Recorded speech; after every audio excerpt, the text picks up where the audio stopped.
Como siempre, con el gusto de que estén con nosotros y con el deseo de que se queden a lo largo de esa transmisión, yo soy Fernando Rivero y desde la redacción del periódico El Universal, esta es una emisión más de Que Ver 321 y bueno, pues como ustedes ya vieron, esta emisión es entrega que pueden ver a través del canal de YouTube del periódico El Universal y que pueden escuchar, voy a ver mi acordeón, a través de podcast, en el formato podcast, pueden escuchar a través de Spotify, Amazon Music, Apple Podcast y en audio en Acast, Spotify y en YouTube. Y bueno, pues como bien les digo, yo soy Fernando Rivero, estamos en la redacción del periódico El Universal y hoy me acompaña el señor Alberto Estrella y el señor Alejandro Ramírez, ambos porque en su faceta, uno de director, otro de productor, hicieron un trabajo verdaderamente excepcional, un trabajo que llevó mucho tiempo cocinándose, que se hizo, que se logró, que tiene por nombre Despiste por 8, del que nos van a hablar, nos van a dar todos los detalles en un momento, pero que ahora mismo, la recta final del año, está teniendo presencia por diferentes festivales cinematográficos. Entonces, eso es lo que yo adelanto. El proyecto se llama, el documental, el cortometraje, se llama Despiste por 8 y la palabra es de ellos, señor Alberto Estrella, señor Alejandro Rosas, director, productor. Cuéntenos de Despiste por 8, qué es, cómo nace, de dónde viene esta idea. La palabra es suya. Señor Ramírez, por favor, adelante. Mira, dijiste que productor, pero debemos decir que la maravilla de este corto nace porque el señor Estrella escribe el guión. Okay. Es un guión escrito por él, actúa también en el corto, pero la base de esta historia es el guión que escribió aquí el señor Estrella. A mí me toca dirigirlo y ambos lo producimos. Entonces, pues cuéntenos, señor Estrella, más bien usted, el origen de este guión maravilloso protagonizado por el maestro Ernesto Gómez Cruz. Yo estuve al lado de grandes dramaturgos siempre, al lado de Víctor Hugo Rascón Banda, al lado de Sabina Berman, al lado del mismo maestro Carballido, al lado de Jesús González Dávila, y entonces yo me cerré al hecho de poder mostrar mi trabajo como escritor, como dramaturgo, y entonces en una gaveta dejaba yo mis escritos por el miedo y el temor de la comparación. Y eso nos frena de pues decir, yo no soy lo suficientemente bueno después de estar al lado de todas estas grandes figuras. Conocí a la misma Pita Mori, bueno, Carmen Alardín y después cerca siempre de personalidades en las letras que a mí me impactaban mucho. Entonces, un día Víctor Hugo Rascón Banda fue a ver una obra porque lo invitaron ahí al Círculo Teatral. Y esa obra se llama Belén Borderline. No, perdón, es Apocalipsis Nell, que es una antipastorela. Y entonces la historia del nacimiento de un niño que va a venir a salvar el mundo, pero es en una vecindad.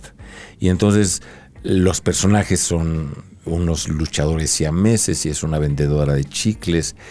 Y al terminar la obra, Rascón Banda pidió que por favor el dramaturgo, si estaba ahí presente, que quería darle una felicitación muy importante, y yo estaba junto a él, ¿no? Y entonces me señalaron y me dicen, no puedo creer.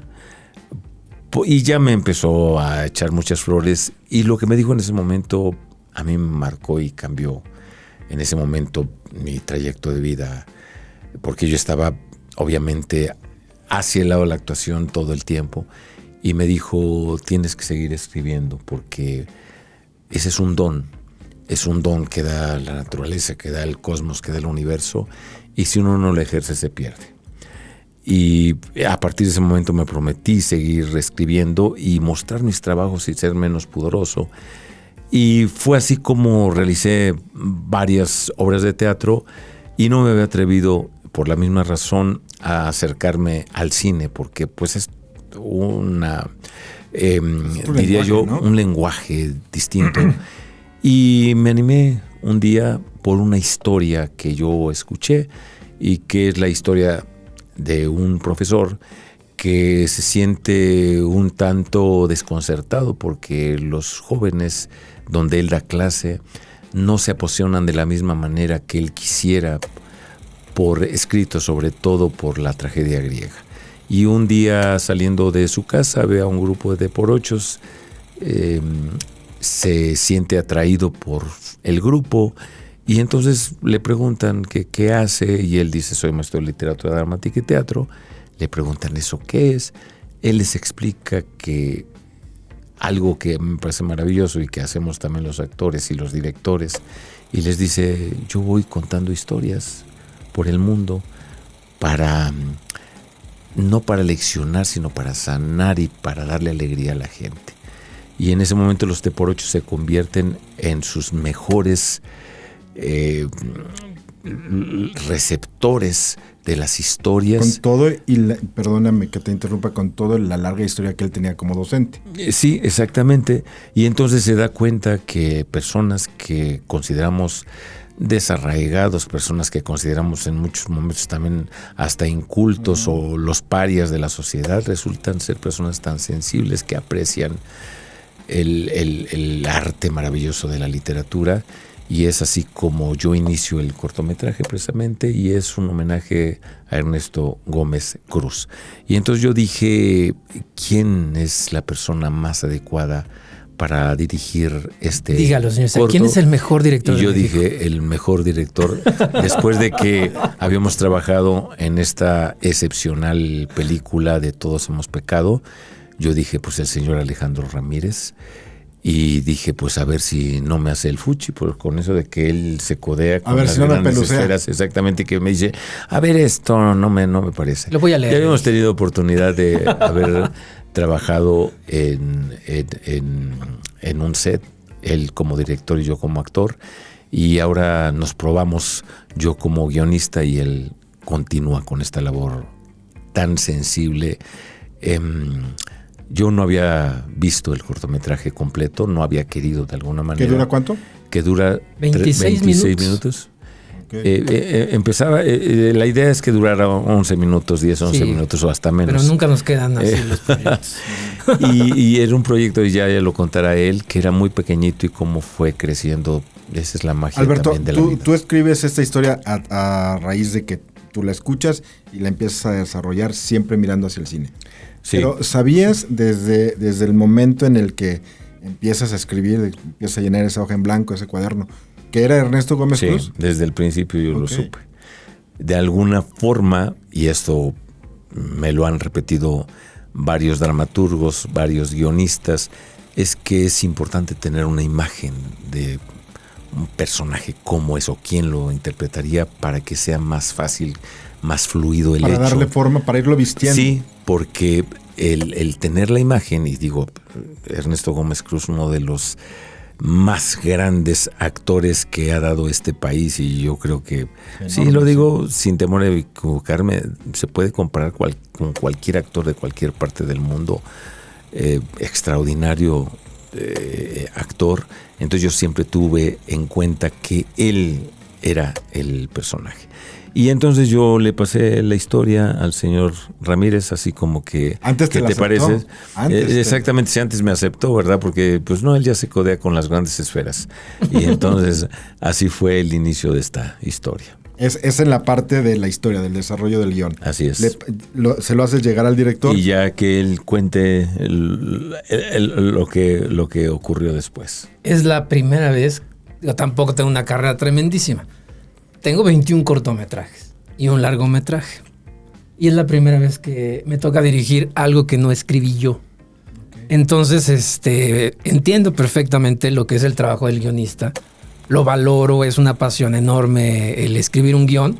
Entonces, cuando me llegó el guión del señor Estrella, pues, evidentemente dije que sí, por supuesto. Porque además lo conozco, ya había yo dirigido teatro de él. Había dirigido la obra Sombras en el Paraíso y había dirigido un par de obras de teatro breve.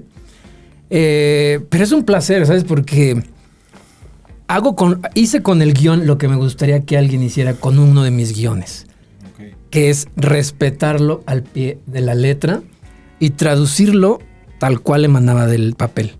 Y fue maravilloso porque entiendo el temor que tiene el señor Estrella de pronto decir, bueno, no había explorado el guionismo. Pero es uno de los pocos actores que yo conozco que conoce perfectamente de guiones. Cuando trabaja, analiza los personajes, sabe de estructura, sabe de diálogos. La estructura, ¿no? que Es es un importante actor que- porque a veces tú tienes la idea, pero no está plasmada. Claro, entonces ¿Cómo la va a entender es el un director? actor que sabe leer guiones y es un actor que sabe escribir. Entonces lo único que necesita ver es un empujoncito, ¿no? Yo he visto pocos actores que entiendan el guión como lo entendemos los dramaturgos o los guionistas, ¿no? El señor Estrellas, usted es uno de esos. Entonces era un guión perfectamente bien escrito. ¿De qué año estamos hablando, Alejandro, Alberto? Hace 5 años. 5 años, 2020. Hace 5 años, antes, sea, que en antes de pandemia. La pandemia. esto se filmó en enero y la pandemia entró En abril, abril. sí. O sea, terminamos de filmar y llegó la pandemia. Entonces, bueno, pues es un guión maravilloso, como siempre, lleno de personajes. Siempre decimos, vamos a hacer una historia de 2 actores, 2 personajes. Y nos terminan quedando unos elencos De alguna fabulosos. manera era nada más los estudiantes, que esa era la parte que yo por ocho, consideraba, los indigentes. y después los indigentes, que eran pocos, y él. Pero pues esto fue creciendo porque además hay una anécdota aquí maravillosa de cuando fuimos a buscar al señor Ernesto Gómez Cruz. Y cuéntale usted, por favor. Que además ya no estaba en su mejor momento de Así es. salud. Pues sobre todo desafortunadamente cognitivamente. fue el último trabajo que él realizó. Pero estaba lleno de vida, ¿eh? Y lleno de un deseo enorme de volver al teatro. Él quería trabajar, él me lo dijo. Él quería. En algún momento platicamos largamente, Alberto y yo, acerca de si ese trabajo había sido el último, porque de ese trabajo deriva una entrevista que también vamos a abordar ahorita. Si esa entrevista había sido la última, o la última se la había hecho yo. Porque yo lo entrevisté por ahí de septiembre del año 2019. Estaba trabajando en la ANDA, en la jubilaciones. Comisión de Jubilaciones, y me recibió ahí en su oficina muy Y amablemente. nosotros filmamos en platicando. enero del 2020. Ah, no, entonces fueron ustedes. Sí. Después. Bueno, Y mira, íbamos a buscarlo y entonces Ajá. llevaba el libreto. Y llevábamos sigue el usted. libreto y nos decían, está en la ANDA. No, se fue a la ANDI. Llegamos a la ANDI y nos encontramos a Patricia Reyes Espíndola y nos pasó a su oficina y que nos arrebata el guión. Y que lo empezó a ojear y dijo, ¿en dónde salgo yo? O sea, todo está muy bien, pero... ¿y ¿En yo? dónde salgo yo? Entonces nos volteamos a ver el señor Estrella y yo decía, no, es que son puros hombres, porque son puros teporochos. No, pues algo en algún lugar he de salir. Me lo quedo. Y además se quedó el guión, además, Pati. Me dijo, me dicen cuándo me toca. Aquí cabe mencionar algo. La primera vez que yo trabajé en el cine, hace 25 años, fue en un proyecto de la escuela de Pati Reyes Espíndola. Ok. Y siempre contamos esa anécdota porque es muy bonita. Yo estaba sentado ahí esperando y llegó Pati y se sentó al lado mío y me dijo, ¿quieres oír el sonido más hermoso del mundo? Y agarró la claqueta y ¡plac! Me hizo el sonido en el oído. Me dijo, ese es el sonido más hermoso del mundo. Bienvenido al cine. Ya nunca te vas a ir. Y algo peor, voy a estar en todas tus películas. Además... Y me lo ha cumplido. O sea, entonces, pues nos salimos de ahí y fue a revisar el guión. Y mira, es un privilegio porque yo siempre digo que no hay que dejar a los personajes huérfanos. Para mí todos los personajes que aparecen en una historia son importantes. Y este cortometraje es el ejemplo de cómo un personajito se puede convertir en una presencia inolvidable. Entonces, Patricia dice 2, 3 palabras dentro de la película. Es una Pero imagen, bueno. es pues una que imagen la ama preciosa. la cámara. ¿No? Entonces, para mí, pues es un Entonces, privilegio repetir con Patricia Reyes Espíndola. Pensamos entonces, necesitamos una teporocha, ¿verdad? ¿Quién será? Y entonces salió el nombre de Cecilia Toussaint. Ay, no más. Ella aceptó. Y luego María Rojo se enteró y dijo, ¿y por qué yo no? Y entonces... ¿Qué clase de discriminación? Pero eso imagínate, no le pasa a cualquiera. Ya estábamos filmando y el señor Estrella me escribió y me dijo, oiga, así lo dijo, yo no sé cómo le va a hacer, pero mañana tiene llamado María Rojo para que filme con nosotros. Y le decía, ¿pero qué va a filmar? Está perfecto, pero ¿qué, no? Ajá, entonces había, fíjate, es una anécdota muy bonita. Había una escena que era una línea, que era Tespis camina por la calle y se encuentra con una poetisa. Es una especie de Pita Amor. De Pita Amor, que lee poemas, ¿no? Y pues esa escena se convirtió en una de las más bonitas que tiene el cortometraje, en donde María recita el poema de Itaca. Y fue muy bonito porque... Lo de Cavafis. De Cavafis, porque terminó la escena, María a close-up, se le salen las lágrimas, y me dijo, gracias por dejarme despedir del mejor actor que tiene el cine mexicano. Fue mi marido, fue mi esposo, Sí, fue mi jefe, no. fue mi papá, fue mi hermano, fue todo en el cine mexicano. y pude venir a despedirme de él con una escena muy bonita. No sé en dónde fueron papá e hija, pero si fueron esposos en Lo que importa es vivir. En lo que Esposos. En la víspera es su jefe. Ah, sí. Es secretaria. ¿En el infierno? En el infierno son esposos. Son esposos. En el Callejón de los Milagros son vecinos. Claro, Don Ru. Don Ru, que se estrena ahora 30 años después. Fíjate. Entonces fue maravilloso volvernos a juntar. Aquí lo importante, me parece apuntar, es que se sumaron amigos de Don Ernesto, sí, ¿no? Amigos. Pedían estar. Y gente que admiraba a Ernesto como Alejandro de la Madrid, ¿verdad? Que es un actor joven, de otra generación y que pues inmediatamente... Pero que reconoce... Sí, y cuando también se enteró que se iba a filmar, pues él dijo, yo estoy apuntadísimo, ¿no? Hace el maestro... El director de la escuela. El director de la escuela. Y algo bien padre que yo mencionar de eso es que hoy en día vivimos en un mundo tan segmentado que hasta en las películas parece, esta es una película de jóvenes, esta es una película de adultos. Rara vez hay proyectos donde se combinen las generaciones. Donde haya talento. Donde haya talento. Y el señor Estrella, pues además de ser actor, productor, guionista, dramaturgo, también tiene una gran vocación de profesor a través del círculo teatral. Entonces, gran parte de los actores de por ochos que salen son alumnos egresados del círculo teatral. Y a mí me parece maravilloso que hayan tenido la oportunidad de coincidir en un proyecto de cine que queda para la posteridad. Cristian Muñoz. Con un actor como Gómez Cruz, ¿no? Cristian Muñoz, Jorge Domínguez, Agustino Cegueda. Una Montonal. El niño que hace, Carlos Isaac, que hace al niño chiquito. Carlos Isaac. Que después protagonizaría El último vagón, por ejemplo. Okay. Entonces ahí sale de 6 años. No, de 6 años no, tendría como 10. Hace 5, ahorita tiene como 15, ¿no? O sea, dejó de ser niño a través de ese corto. Otra de las cosas que me parece muy atractiva es la locación. Sí. ¿No? Ay, qué lujo. Qué cosa, el cine ópera, el viejo cine ópera que ahí sigue. Y puras locaciones casi del centro de la ciudad, que además... Yo no sé ahora estas nuevas generaciones si entienden un poco qué ocurre con esa energía del centro de la Ciudad de México.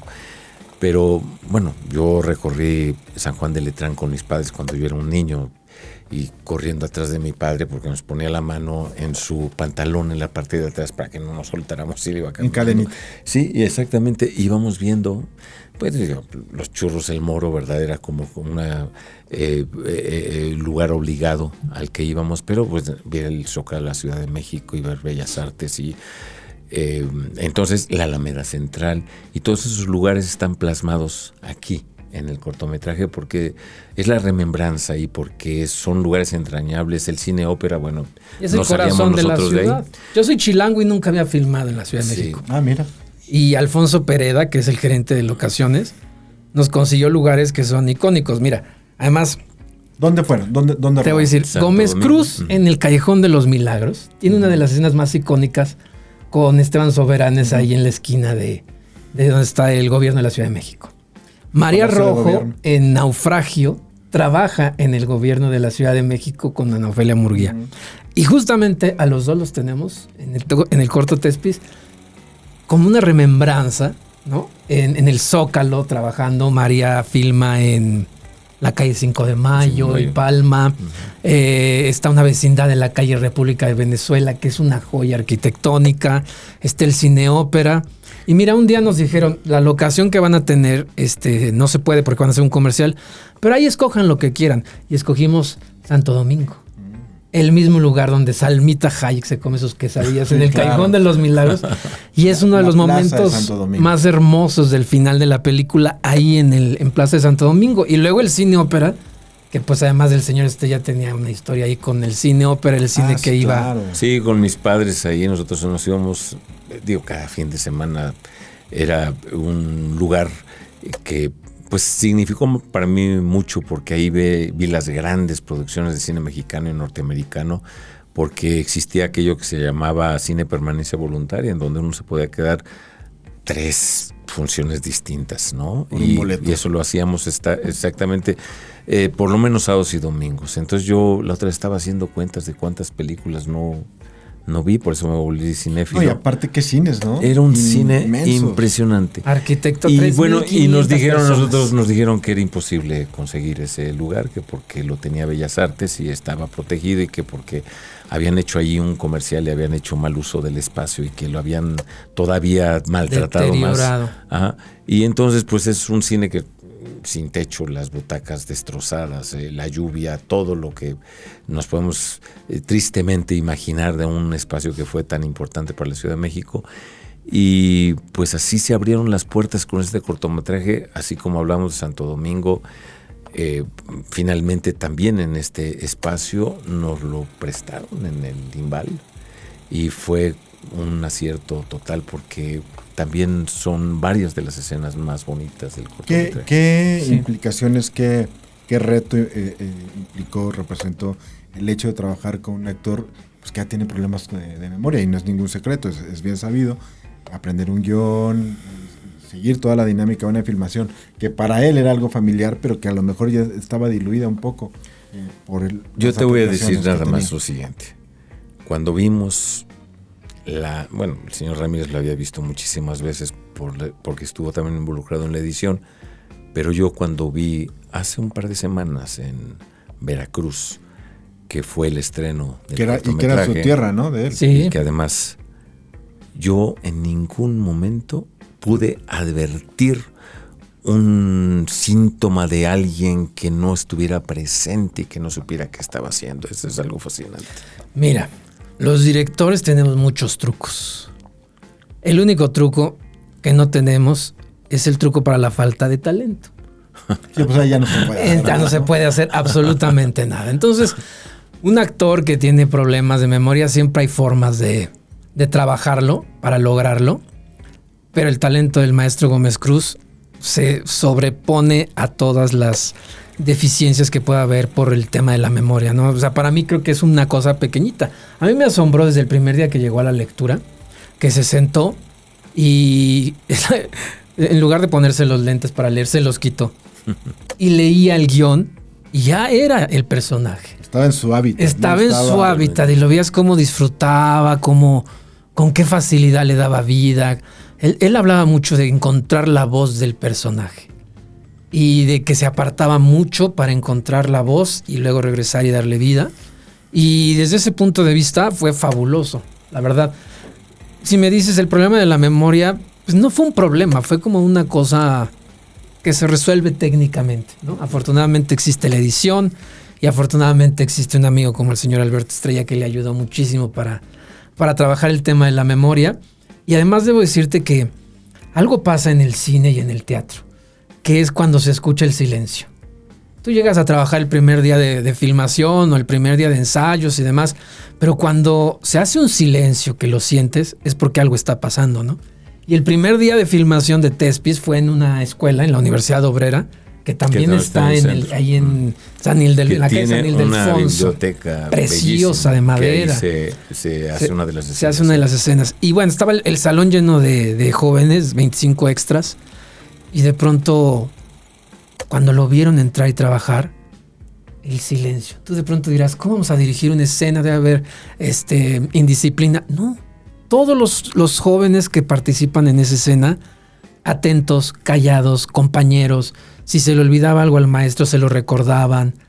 De verdad que fue uno de los días más bonitos. Generosos con él y el maestro con ellos. Y para mí fue un placer trabajar con él, después de haberlo visto tantas veces en el cine. Mira, me estaba acordando de algo que va a ser muy bonito.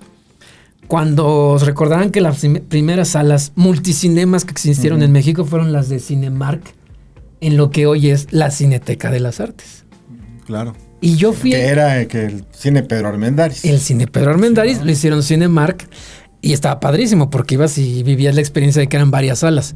Y ahí fui a ver el Callejón de los Milagros. Y ahí vi a Don Ru por primera vez madrearse a su hijo, huir de Delia Casanova. Ya hace unos días estaba recordando cómo le decían la escena, Delia Casanova trepada en él. Rutilio, hazme lo que me hacías cuando me embarazabas. Me embarazaba. Pobre Delia Casanova. Bueno, no Delia, pobre de la esposa, ¿no? Bueno. Eusebia. Eusebia. ¿Cómo sufría con Oscar Yoldi, no? Con el poeta. Cuando le iba a contar sus... Bueno, el chiste es que lo padrísimo es que vamos a estrenar este corto en ese mismo cine. Mira. En ese mismo cine donde yo hace 30 años lo vi en la pantalla en el Callejón de los Mil. Es un regalo de la vida. Ahora verlo en pantalla dirigido por mí, qué regalote. Perdón. No, iba yo nada más a comentar, tenemos un presupuesto además acotado, porque es una propuesta personal. Exactamente, no tenemos apoyo de ninguna naturaleza. Y entonces, pues, cuando vimos, dijimos, pues, al principio, cuando sabíamos que era un cortometraje medido en unos minutos, pues con 2 días, ¿no?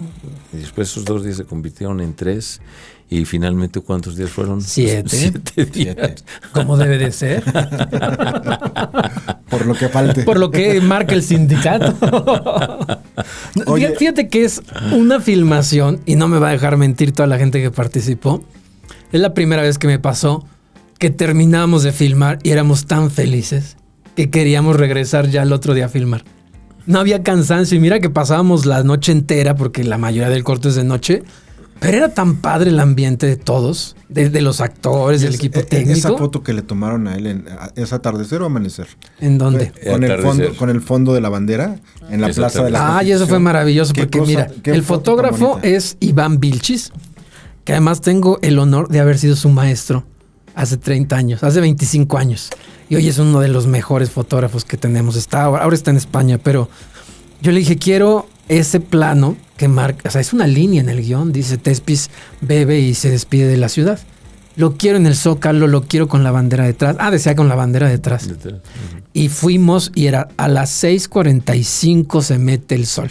Llegamos a las 6:40, lo paramos, hicimos la toma y es bellísima porque pues es justo donde el cielo cambia de color y el maestro de verdad de él. Se estaba despidiendo realmente en de esa el cine ciudad. Le llamamos la hora mágica. La hora mágica. No sabes si es de día, si es de tarde, exactamente. Y además se ve la ciudad. Y es mágico. Y es los colores, esos colores. La catedral. Que son tan rápidos. Sí, yo que soy un chileno. Y ahora que subimos precisamente ese fragmento pequeñito. No lo puedo creer. Tuve miles de visitas. No, le pasé ese fragmentito al señor Estrella, lo subí a Facebook. Y dice, no había visto. Y de pronto volteó y señor Estrella lleva 22,000 likes. Y 765 comentarios. Eso es hace como 5 días, no sé cuántos lleve ahorita. Oye, pero ahora, todo por el principio. Está bien padre el homenaje a una gran carrera, el maestro Gómez Cruz, las condiciones en las que estaba. Mucha gente se sumó al proyecto, pero Thespis, ¿de dónde viene? ¿A qué hace referencia? Thespis es el padre del teatro. Es considerado el primer actor. Hay una anécdota que se llama precisamente La carreta de Thespis, para hablar de alguien que va por diferentes ciudades, por diferentes comarcas, a mostrar a través de la carreta un mundo que cuando se abre ese telón en la carreta de Thespis, empieza la ficción, empieza la historia. Y como antes tomando en cuenta que el teatro era itinerante, ¿no? Totalmente. Entonces, ¿qué pasa? Pues él se le ocurrió que se podía viajar contando historias en cada uno de los lugares al que iba.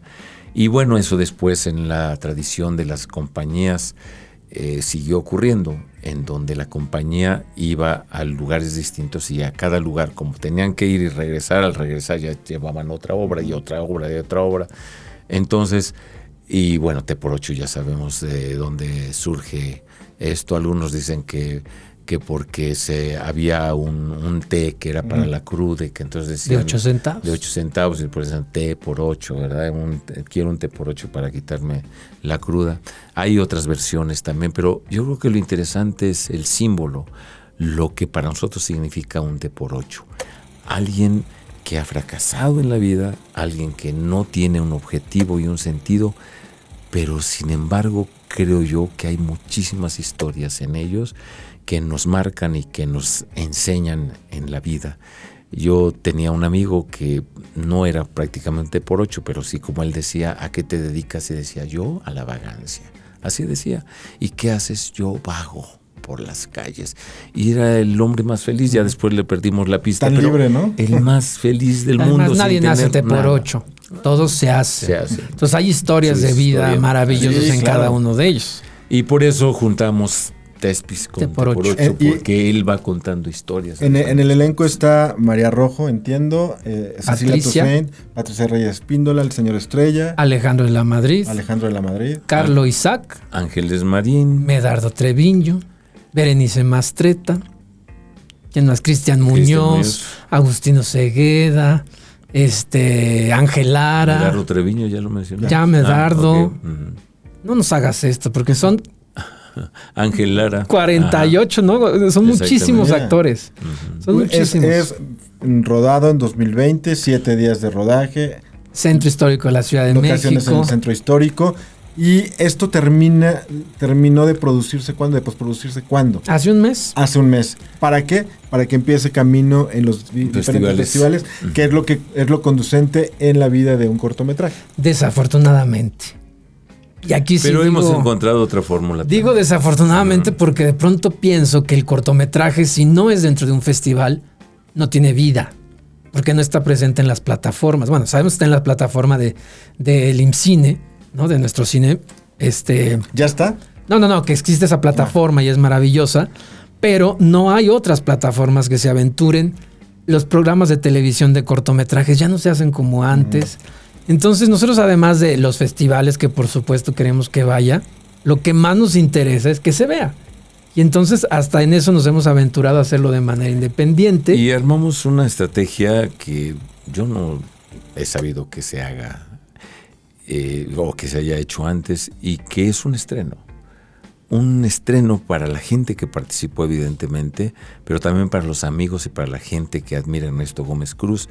Y gracias a la Cineteca, a tu amiga Marina, ¿verdad? Stavenhagen. Ajá, que nos apoyó y que ahora vamos a poder nosotros compartir ese día, y que es muy importante. ¿Cuándo? El día 25 de noviembre. Es martes 25 de noviembre. A las 7 de la noche, señor. 6:30 de la tarde, 6:30. Cineteca de las Artes, en la sala Ernesto Gómez Cruz y María Rojo. En 2 salas. Sí, pues es que, imagínate, esa Cineteca tiene una sala Patricia Reyes Espíndola, una sala Ernesto Gómez Cruz nada más. y una sala María Rojo. Entonces, en esta ocasión tenemos la sala Ernesto Gómez Cruz y la sala María Rojo para estrenarlo. Y luego vamos a estrenarlo a diferentes estados del país. Vamos a Guadalajara, vamos a Guanajuato, ya estuvimos en Veracruz e iremos a Puebla y así continuaremos. Y está inscrito en festivales. Y está inscrito en festivales, por supuesto. Pero realmente a lo que nosotros le estamos apostando ahorita es, obviamente, a que la gente lo conozca, pero también las invitaciones han salido de manera espontánea, que eso se me ha hecho muy hermoso. Me hacen un homenaje, por ejemplo, a mí. En el Festival Internacional de Cine de Atequiza. Atequiza. Y es en Guadalajara. Y entonces así me abrieron la posibilidad de decir qué película quieres que sea representativa para que te armemos el festival. Y pues inmediatamente aproveché. Una es Todos hemos pecado, en la que precisamente fue la primera película con la que yo trabajé con el señor Ramírez. Y la otra, pues evidentemente, el cortometraje. Entonces se va a presentar el cortometraje un día, y con el motivo también que ya está la cercanía, porque es esto es en noviembre, ¿verdad? En noviembre. A ver, es el mes del recordatorio de la gente que se nos ha ido. Vamos entonces a tener también la posibilidad de ver ahí en Atequiza Todos hemos pecado. Además, algo muy importante es... murió el maestro Gómez Cruz hace 2 años. Hace un año, el año pasado. Bueno, el año pasado. Ya lleva más, año y medio. Año y medio. En abril Sí. murió. El cumpleaños el 7 de noviembre, justamente. Bueno. Y se le hizo un homenaje en Bellas Artes cuando murió, un funeral en Bellas Artes. Y su familia, que ha estado muy presente con nosotros en la producción del cortometraje, está muy interesada en que tomemos este corto también como una forma de homenajear la vida del maestro. No, ¿cómo no? Entonces, muchas de las funciones que tendremos serán un homenaje para Ernesto Gómez Cruz. Y aparte tiene una comunidad de seguidores, de admiradores, ¿no? Muy fiel, que reconocen su trabajo, que fue un actor muy querido, muy respetado. Fue muy ¿no? querido, además, fíjate que eso es interesantísimo porque los actores que trascienden generaciones está increíble. A mí me llama mucho la atención que los jóvenes los recuerdan mucho por El Infierno. Sí, y recuerdan además sus diálogos. del infierno. Y hay otra generación que lo recordamos pues por el Callejón de los Milagros. Y hay otra generación que lo recuerda por el Imperio de la Fortuna, ¿no? Y hay otra que o los recuerda. O los Caifanes, que ya somos los que más. Bueno, los jóvenes también aman los Caifanes. Pero, sí, cómo no. Sí. Pero ¿te acuerdas que hizo en una telenovela que se llamó El Padre Gallo? Padre Gallo. Padre Gallo. Y mucha gente lo En recuerda. Cuetzalan, Puebla. En Sí, Cuetzalan. el Padre Gallo. Yo lo recuerdo por eso, porque yo fui un niño telenovelero, entonces me la chutaba. Sí, por ahí del, supuesto. no sé, 80 y tantos. En los años 80, sí. Pues para mí ha sido una gran oportunidad el que ustedes estén aquí, que nos den detalles de esta producción de 26 minutos. 26 minutos. Es Que casi ya- un mediometraje. Que ya se puede ver en diferentes festivales ahorita.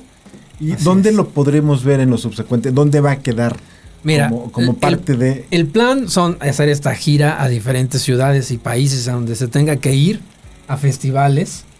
Una vez que terminemos esa ruta, esperamos lo tengan los canales de televisión pública. Qué maravilla que quede ahí en ese archivo En y su que lo librería, puedan ¿no? ver en la televisión de vez en cuando lo quieran programar. Y afortunadamente existen plataformas privadas, pero también las públicas. Seguramente el último final será YouTube para que la gente lo pueda ver. Eso Cosa que se agradecerá. hasta el final, ¿verdad? Claro. De una vez hecho todo el recorrido, lo dejaremos ahí para que la gente lo pueda ver y nosotros para sentirnos muy orgullosos de este cortometraje. El gran placer de la vida es compartir. Así es. Y para mí es muy importante que podamos nosotros compartir el talento de Ernesto y de todos los participantes en el cortometraje, porque creo que es un recordatorio de algo también fundamental, y que es que la vida es muy corta, que es que si no estamos realizando la actividad que nos toca por placer y por oficio, o digamos por beneficio, ¿verdad? Creo que estamos entonces perdiendo el tiempo. Y a mí el cortometraje en particular, de verdad no me importa ganar un premio, no me importa si se recupera o no se recupera. A mí lo que me interesa y me importa es que toque muchos corazones. Y mientras tanto, Alberto, antes de que te vayas, estás próximo a iniciar gira, pero estás grabando novela y también tienes otra cosa que hacer para terminar el año. Sí. Cuéntanos. Pues estoy ahorita vamos a iniciar la gira en noviembre con Silvia Pasquel, una gira por cerca de 15 ciudades de la República Mexicana. Ahí si quieren enterarse, entren en laprofesora.mx o el circuloteatral.mx, ahí se enterarán de cuáles son estas plazas. Por lo pronto les adelanto, porque por favor me pidieron que lo mencione en cualquier medio. El día 6 de noviembre estaremos en Aguascalientes, que es donde abrimos la gira nacional. 2 funciones en el Teatro Aguascalientes, a las 7 y a las 9. Y bueno, todo ese mes me la pasaré con el placer de hacer teatro con Silvia Pasquel. Estoy terminando la telenovela que se llama Doménica Montero, y posteriormente en enero tal vez retomemos La Profesora, pero para el otro año nos espera ya Madrid y París con la obra Picnic, una obra de Fernando Arrabal que tuvo mucho éxito en la Ciudad de México y que finalmente logramos un convenio, digamos así, una colaboración, que ya estuvieron los del Teatro del Oprimido en el Círculo Teatral y ahora nosotros vamos para allá, para Y París. que es la segunda vez que tú vas con este intercambio, con este convenio, intercambio, ¿no? exactamente. Pues, Fuimos hace un año, ya, año y cachito. Estuvimos allá con Los Errantes de Verónica Musalena, Aida López y yo, y ahora pues estamos regresando. Eso es lo que hay por lo pronto, y Casi evidentemente, Casi nada. y evidentemente el estreno de este cortometraje, que en noviembre también tenemos ya varios lugares donde se va a presentar. Señor Ramírez, ¿qué viene en la proximidad? Mira, a mí me tienen muy ocupado en la producción del estreno de Tres Viste por 8, pero el 17 y 18 de noviembre regreso al Círculo Teatral con una obra de teatro que se llama Reset, que es un homenaje al teatro después de la pandemia. Okay. Es una producción que hice en León, Guanajuato, con un premio que nos ganamos de la Secretaría de Cultura para los espacios escénicos en resiliencia. Y después retomo la obra de teatro de Pétalos Perennes, que acabo de terminar la temporada, para irnos de gira también por toda la República Mexicana, y así acaba el año. Pues yo celebro mucho que estén en activo, y bueno, También celebro que ustedes nos hayan acompañado en esta entrega más de Que Ver 321. En la producción de este espacio, el señor Darío Soto. Yo soy Fernando Rivero. Me acompañaron en esta entrega el señor Alberto Estrella, el señor Alejandro Ramírez, y pidiéndoles por favor que nos acompañen en la próxima emisión. Mientras tanto, que estén bien. Hasta la próxima.